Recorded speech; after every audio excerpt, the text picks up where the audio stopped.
గోదావరి జిల్లా గోకవరం ప్రభుత్వం నిర్ణయించిన సమయంలో లబ్ధిదారుల పెన్షన్లు తీసుకోవాలని పంచాయతీ సెక్రటరీ శ్రీనివాసులు తెలిపారు. 1వ తేదీన పూర్తి స్థాయిలో లబ్ధిదారులకు పెన్షన్ అందజేయాలని ప్రభుత్వాలు విధించిన నిబంధనలకు అధికారులు ప్రతి ఒక్కరూ 1వ తేదీ సాయంత్రంలోపు పెన్షన్లు తీసుకోవాలని అధికారులకు లబ్ధిదారులు కోరారు. ప్రతి ఇంటికి సచివాలయ అధికారులు వచ్చి పెన్షన్లు ఇవ్వడం జరుగుతుందన్నారు. ఏమైనా టెక్నికల్ సమస్యలు ఉంటే 2వ తేదీ ఇవ్వడం జరుగుతుందన్నారు.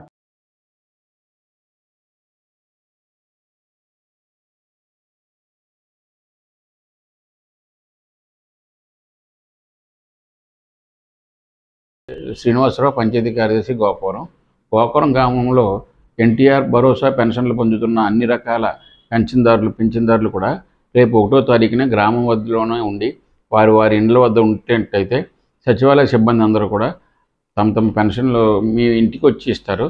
అందరికీ కూడా వారికి డ్యూటీలు వేయడం జరిగింది. వాళ్ళందరికీ కూడా వాళ్ళే మీ ఇంటికి వస్తారు కాబట్టి మీరు ఎవరి వద్దకి కూడా ఎవరి దగ్గరికి వెళ్ళొద్దు. అలాగే ఏ సచివాలయానికి కానీ ఏ ప్రభుత్వ కార్యాలయానికి కానీ మీరు వెళ్ళకుండా ఇంటి దగ్గర ఉన్నట్లయితే పూర్తిగా ఈ కార్యక్రమం జరుగుతుంది. అలాగే పెన్షన్ పంపిణీ కార్యక్రమం 2 రోజులు మాత్రమే జరుగుతుంది. 1వ తారీఖున పూర్తి స్థాయిలో పంపిణీ జరిపేయమని అన్నారు గవర్నమెంట్ వారు.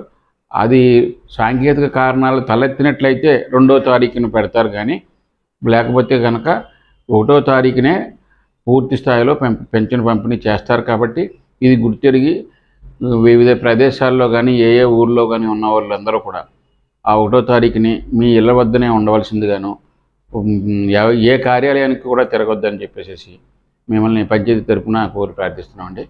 Thank you sir.